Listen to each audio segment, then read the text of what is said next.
आप देख रहे हैं नेटवर्क 33 राजकुमार के साथ। नेटवर्क 33 में आज की कहानी हमारे साथ शेयर की है विजय जी ने, जो कि मधुबनी बिहार के रहने वाले हैं। तो सबसे पहले विजय जी, आपका बहुत बहुत धन्यवाद अपनी कहानी हमारे साथ शेयर करने के लिए। दोस्तों, अगर आपके पास भी ऐसी कोई कहानियां हैं तो हमारे साथ जरूर शेयर करें। हमारी इंस्टाग्राम आईडी पर इंस्टाग्राम आईडी है network_33, जिसका लिंक नीचे डिस्क्रिप्शन बॉक्स में दिया गया है। तो चलिए बढ़ते हैं आज की कहानी की ओर। विजय जी बताते हैं कि रात के तकरीबन 2:30 बजे जब सब लोग सो रहे थे, तब मैं चुपके से निकला। दरअसल कल हमारा क्रिकेट मैच है, मगर मैच लगाने के लिए पैसों का इंतजाम नहीं हो पा रहा था। मैं कोई भी बहाने से अपने घर वालों से पैसे नहीं निकलवा पाया।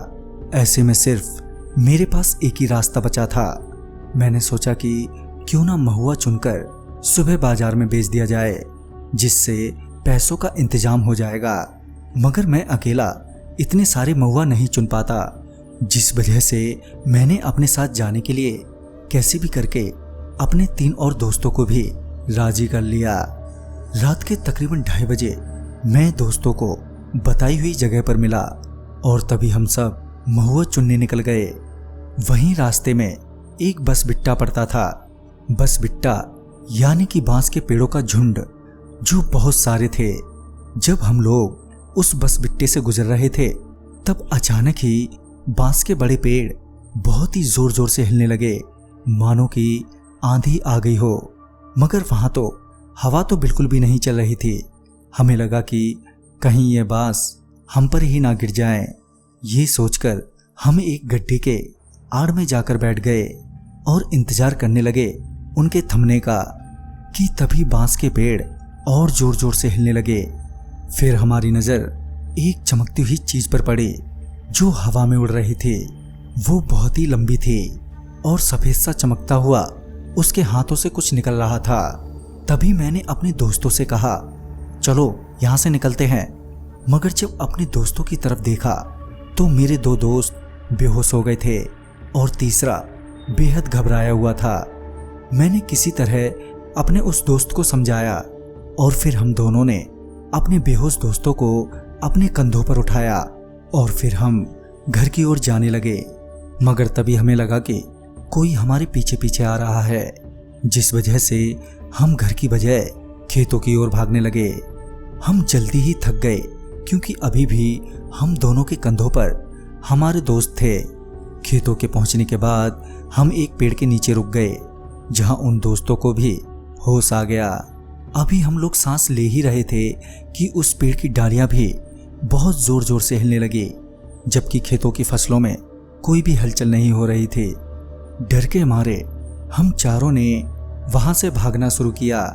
भागते हुए जब मैंने पीछे देखा तो पाया कि एक आग का गोला हमारी तरफ आ रहा है, जिसे देखकर हम चारों और भी घबरा गए। तभी मेरे दोस्त ने कहा, नहर की ओर दौड़ो। उसके ये कहते ही सभी लोग नहर की ओर दौड़े और नहर पर पहुंचते ही उस आग के गोले से बचने के लिए हमने नहर में छलांग लगा दी। वो आग का गोला काफी देर तक हमारे ऊपर ही मंडराता रहा और फिर एकदम से गायब हो गया। अब तक हम चारों काफी थक चुके थे, साथ ही भागते हुए हम लोगों को काफी चोट भी आई।